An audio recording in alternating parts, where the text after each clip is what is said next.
Good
Sunday morning to you. Welcome to Presbyterian Church of the Covenant, Greensboro, North Carolina. Welcome to those online. We invite you to learn more about us. You'll see it right below me here at athinkingchurch.org. Big welcome to David Michael Craig. We are always thrilled to have you with us. As normal, there's more information and some music back there from David that you can look into. I encourage you to do that. We won't be passing a basket. The basket for donations is right over here on this tabletop. Feel free to find that if you're online. When you go to athinkingchurch.org, there is a donate button. That helps us stay online. So we certainly would appreciate it if you're able to do that.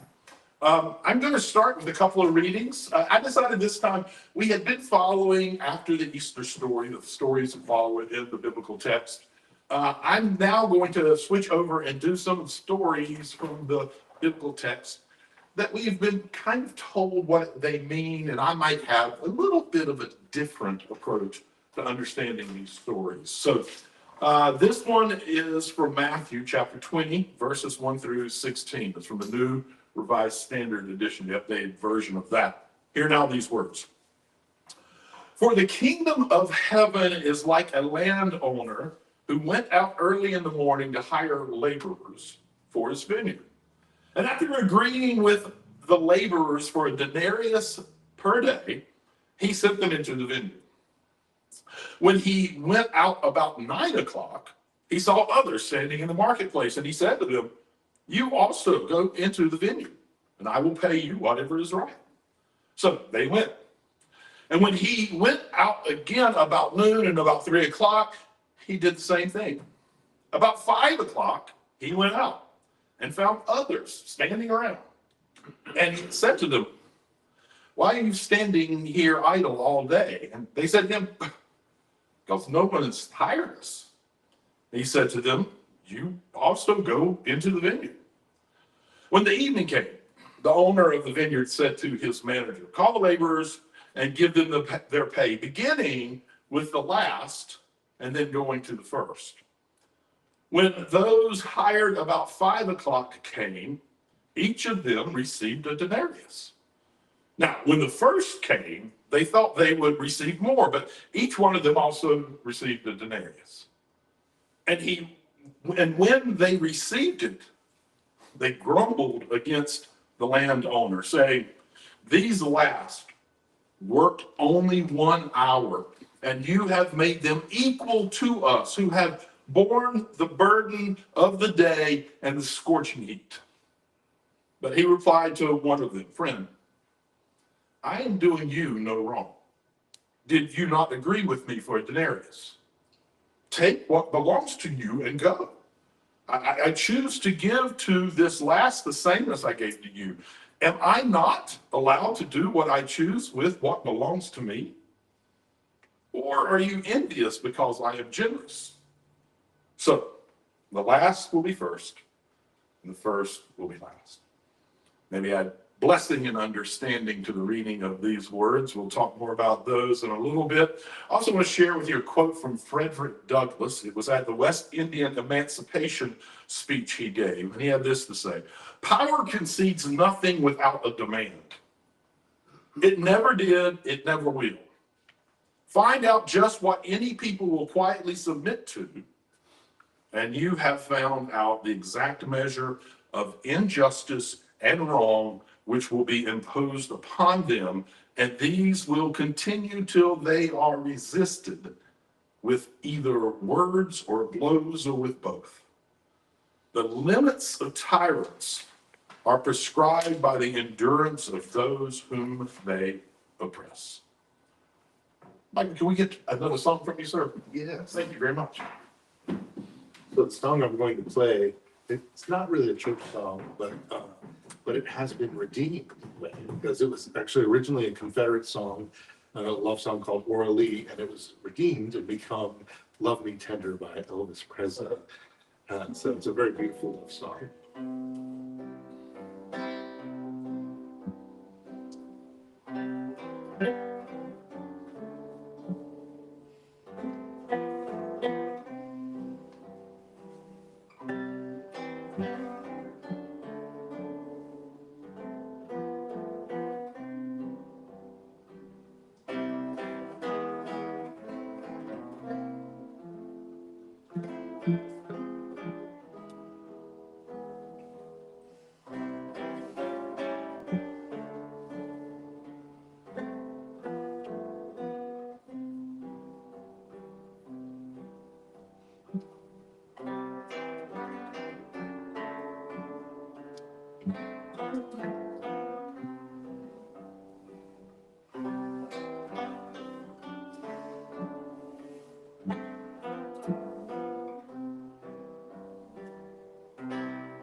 Thank you for that.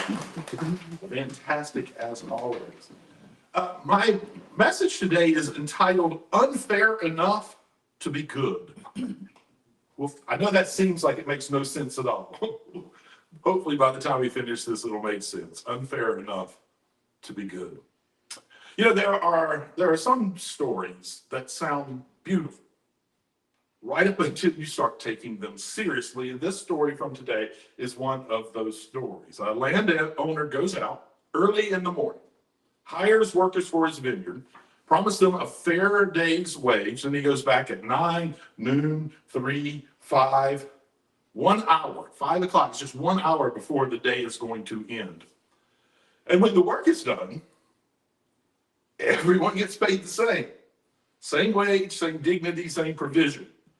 And just like that, the story stops feeling sweet, because in general, we humans don't mind generosity until it feels like loss. We don't mind grace until it looks like someone else got what we earned. We don't mind love until love starts leveling the playing field.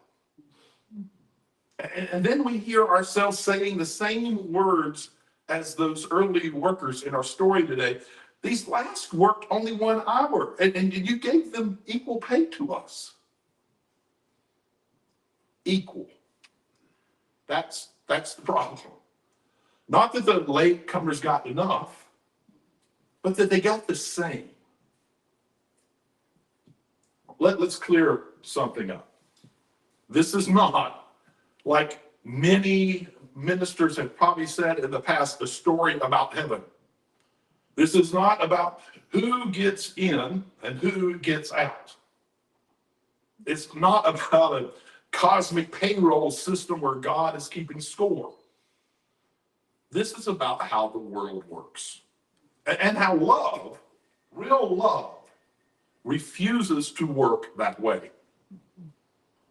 Because, the system that we know, the system that we were all raised in, it runs on measurement. More work, more worth. More effort, more value.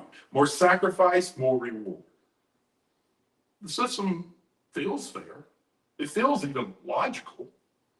And Jesus tells a story that pulls the rug right out from under that. Because in this vineyard, worth is not calculated. It is assumed.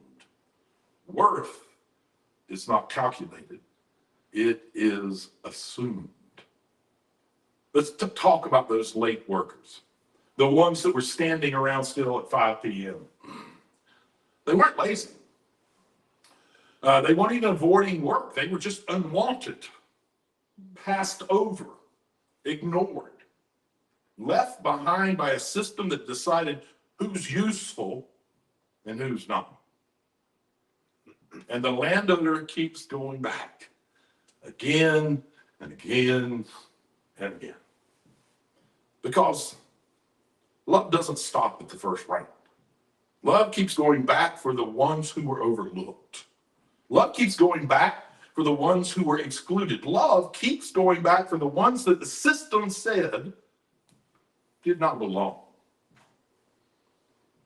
I want you to do something. It's very simple. It's going to feel weird to some folks. But it's not actually all that easy at the same time. I want you quietly, just loud enough for you to hear yourself, say this, and I'll give you direction to do so. The words are, I've been chosen late before. Everybody got that? Just loud enough to hear it yourself. Now say this, and I am still worthy. See, some of us know, I can tell you I do, some of us know exactly what it feels like to be picked last, to be passed over, to be told directly or indirectly that we don't quite measure up. Not straight enough, not strong enough, not faithful enough, not productive enough. And this story, the story that we just read, the story says something very different. It says, in this vineyard, you don't measure up, you show up. And then that's enough. And here's where it turns, because if we are honest, most of us have also been the early workers, where we've been first in line. We've had access. We've benefited from the systems that work in our favor. And when things start to even out, when those who had less start receiving more, something in us can get a little uneasy. Something in us starts to whisper, this isn't fair. And Jesus meets that whisper head on. The story says, are you envious because I am generous? In other words, has your idea of justice become so small that generosity feels like a threat? We live inside scarcity stories, all of us do. There's not enough resources, not enough opportunity, not enough room, so we cling, we protect, we hold tight, and we call all of that wisdom. You see, this story, it imagines something different, something else. A world where there is enough. Enough for the ones who got there early, enough for the ones who showed up late, enough for the ones that no one else would choose. Enough. Not because the math works, but because love refuses to use that kind of math. And notice this, the landowner does not ask, what did you earn? The landowner asks, what do you need to live? And then he gives it. That's not charity either. That is not kindness. That is justice. And the story keeps pushing because it does not just challenge how we think about money. It challenges about us on how we draw lines. Who belongs, who qualifies, who deserves. And it tears those lines down. Because in this vineyard, belonging is not earned. Dignity is not tiered. Worth is not ranked. All right, we're going to do something together again. Not just listen, not just reflect. We're going to participate a bit in this again. In a moment, I'm going to ask you to say a word out loud. And not all at once either, like we did the last time. Sort of, I don't know if you've ever done the popcorn prayer where people pop up with different short prayers in a group. Sort of like that. So essentially speak as you're ready. Here's your instructions. When you speak, say one word that this Bible story brings to mind for you. And make that word a word that names something you believe every person deserves. One word that comes from this, that story brings to mind for you, and it's something that you think every person deserves. We're going to see if we can do this popcorn style. If it's all at once, then that's what it is. All right, let's try it. Nice. Love. Equality, Generation. Respect. fairness, Food. Acknowledgement. gratitude, Gratitude. All of those, I completely agree. That is the vineyard, those words. That is the vineyard. It's the story he's telling. It is the world this story is also pointing us to. Not a world of winners and losers, but a world where everyone has enough. And here's the tension that we can't really avoid. That kind of world, it will always feel unfair to systems that are built on inequality. Always. It will always feel disruptive to systems built on hierarchies. And it will always feel threatening to systems that depend on some people having less. So, we have to decide. Do we want fairness as the world defines it? Or do we want something deeper? Because fairness says you get what you deserve. But something deeper says you get what you need. Fairness says earn your place. But something deeper says you already belong. Fairness says protect what is yours. But something deeper says make sure everybody has enough. And this story, it's clear about which one of those it prefers, which way it leans. So where does that leave us? Not in agreement, but in action. That's where it should leave us, in action, because this is not a story just to admire. It's a story to live out. To build communities where worth is not measured or ranked.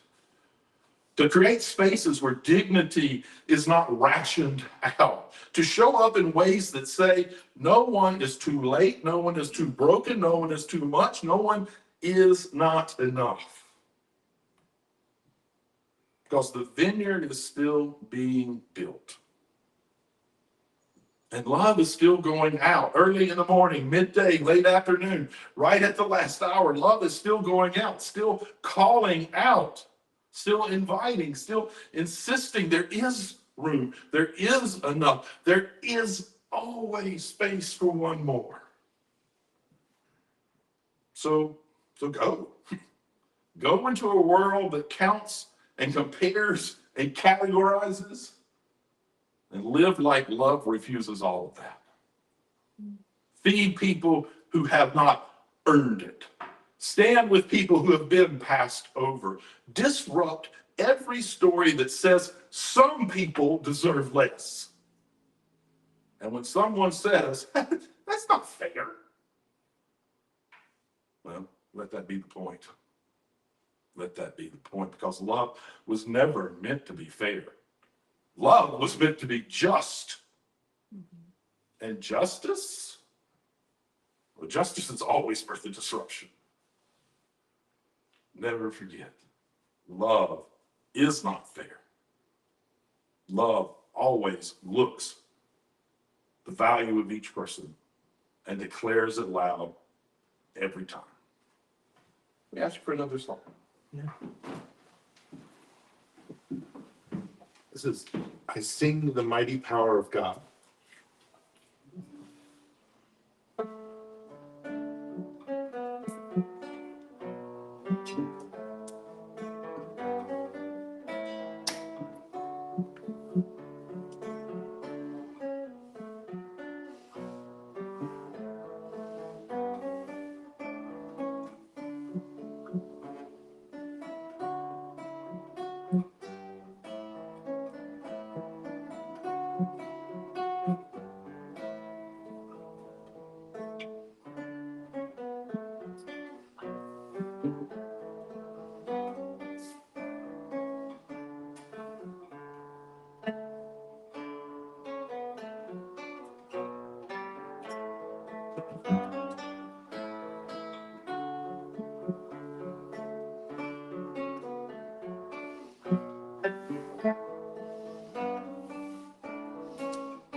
For folks who maybe, I don't always, when we come to a time for prayer, sometimes I offer it more as a meditation. I am going to open this one up as if it's a prayer, but just for folks who might not be familiar with the language that I use, I tend to open it saying good and queering God. That comes from queer theology and queer theory that talks about tearing down divisions that aren't real, bringing down walls that should have never been made. So that's a quick look at where those words come from. Let's bow our heads together. Good and queering love. Not the kind that keeps score, not the kind that tallies hours and effort and worth, but the kind that shows up again and again and again, refusing to leave anyone standing in the margins. May we be moved to unlearn the math we were taught, the quiet calculations that measure who deserves what, the whispered assumptions about who belongs and who does not. May we be reminded that dignity is not earned, that worth is not ranked, that no one is ever too late to be welcomed into the work of love. And when something in us resists, when generosity feels uncomfortable, when justice feels like loss, when equality feels like threat, may we be honest about it. Not to shame ourselves, but to see more clearly the ways we have been shaped by systems that fear abundance and cling to scarcity. And then, may we be changed. May we become people who do not just admire a more just world, but help build it. People who loosen our grip so others can finally breathe. People who practice a kind of belonging that does not wait for permission or proof or performance. People who trust that there is enough bread, enough grace, enough room at the table when love is the one setting it. So, let us go from here ready to live as if this story is true, ready to disrupt what needs disrupting, ready to heal what needs healing, ready to stand with those still waiting to be chosen, and ready, always ready, to choose love again and again and again. Amen. Receive this blessing. May you walk in harmony with each other and creation, recognizing that we are one. And may you know love and happiness throughout your life.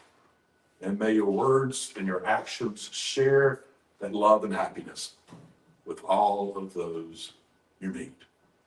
We do a closing song for us. Sure. Do we want to do the one? We'll do that one. Yeah, okay. Yeah, thank you. I'll do Leaning on the Everlasting Arms.